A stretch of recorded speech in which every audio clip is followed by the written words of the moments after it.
नमस्कार सर्वांना. श्री स्वामी समर्थ. स्वामींच्या चरित्र ग्रंथाचे पारायण पठण का करावे हे आजच्या व्हिडिओमध्ये बघणार आहोत. सर्वांनी पारायण हा शब्द ऐकला असेलच. खास करून दत्तजयंती सप्ताह, श्री स्वामी समर्थ महाराज प्रकट दिन सप्ताह, गजानन महाराज प्रकट दिन, श्रावण महिन्यामध्ये, नवरात्रीमध्ये आणि चैत्र महिन्यामध्ये सुद्धा पारायण हमखास केले जाते. पारायण म्हणजे काय तर एखादा धार्मिक ग्रंथ विशिष्ट मुदतीमध्ये विशिष्ट पद्धतीने श्रद्धायुक्त अंतकरणाने काही विशिष्ट नियम पाळून वाचणे म्हणजे पारायण करणे.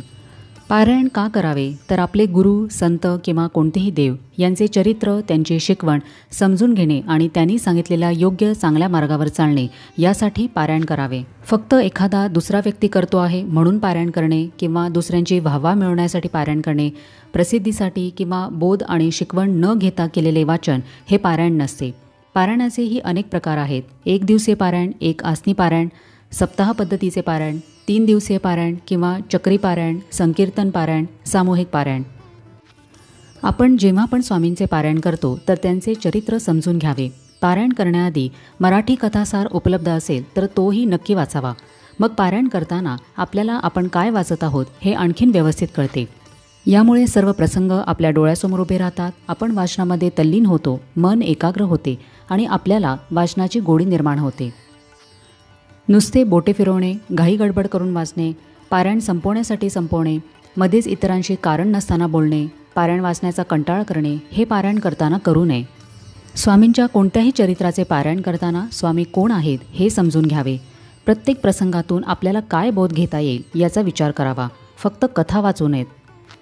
स्वामींनी कधीच अंधश्रद्धेला खतपाणी घातले नाही. बुवाबाजी, कर्मकांड याचा त्यांना तिटकारा होता. त्यामुळे आपणही अशा अंधश्रद्धेला कधीही थारा देऊ नये.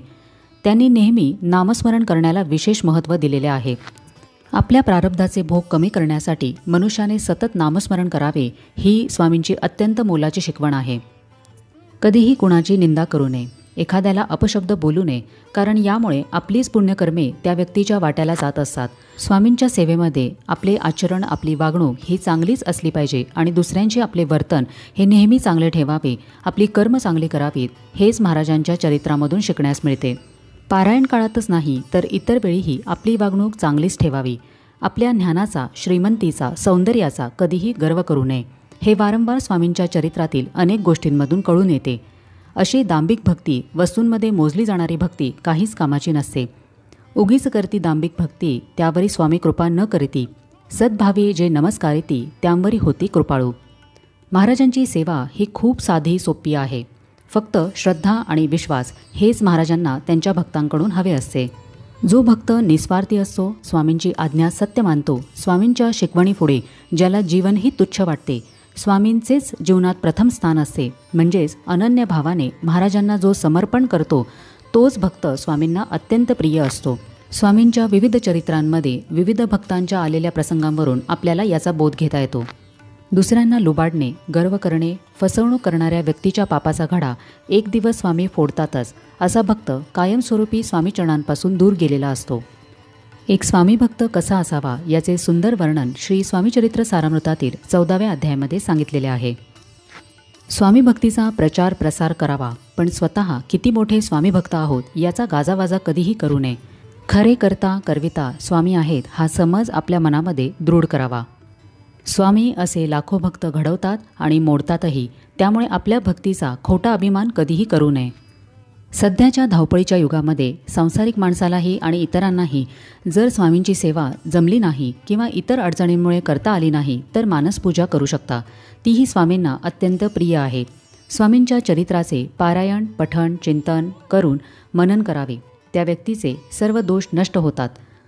असे सर्व मोलाचे संदेश स्वामींच्या चरित्राच्या वाचनातून आपल्याला मिळतात. पारायण हे फक्त काहीतरी इच्छा पूर्ण करण्यासाठी न करता कधीतरी स्वामींना मिळवण्याच्या इच्छेने करावे.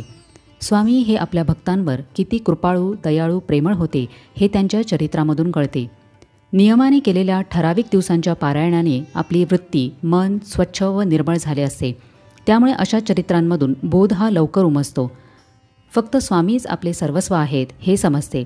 स्वामींना ब्रह्मांड नायक का म्हणतात हे त्यांनी केलेल्या लीलांवरून लक्षात येते. स्वामींच्या चरित्राचे पारायण, पठण हे सर्व समस्यांचे समाधान आहे, सर्व प्रश्नांचे उत्तर आहे.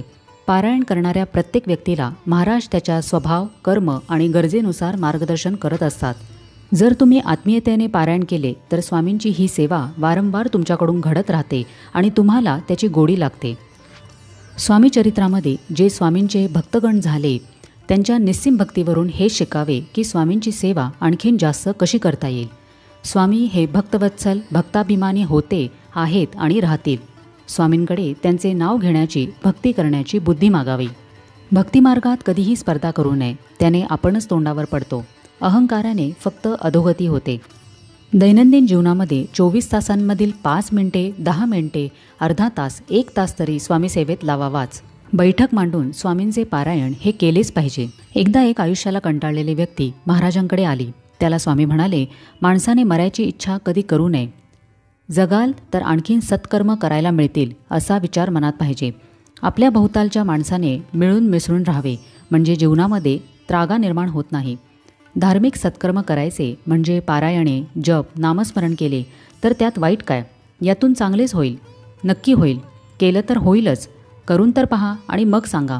अर्थात या जगामध्ये त्रागा होण्यासारख्या खूप गोष्टी आहेत, पण तेच मन आपण अध्यात्मात लावले तर जीवनाची नौका व्यवस्थित पार पडेल. म्हणूनच स्वामींच्या या शिकवणीनुसार आपण आपल्या आध्यात्मिक बँकेमध्ये पुण्य वाढवण्यासाठी सततचे नामस्मरण आणि पारायण सेवा वाढवल्या पाहिजेत. स्वामींच्या चरित्रामध्ये आपल्या समस्यांचे उत्तर असते. ते फक्त शोधून घेण्याची बुद्धी निर्माण झाली पाहिजे. नुसते पारायण करू नका, तर ते समजून घ्या. स्वामींच्या चरित्राचे पठण, पारायण करताना अकल से खुदा पहचान ही स्वामींची मौल्यवान शिकवण नेहमी लक्षात ठेवली पाहिजे. आपल्यामधील दोष जाऊन स्वामीचरणी चंचल मन स्थिर व्हावे यासाठी स्वामींचे चरित्र हे फक्त वाचू नका, तर ते समजून घ्या आणि त्यातून बोधही घ्या. तर कसा वाटला आजचा व्हिडिओ हे मला कमेंट करून नक्की सांगा. आपण भेटूया आता पुढच्या व्हिडिओमध्ये. तोपर्यंत सगळ्यांना श्री स्वामी समर्थ.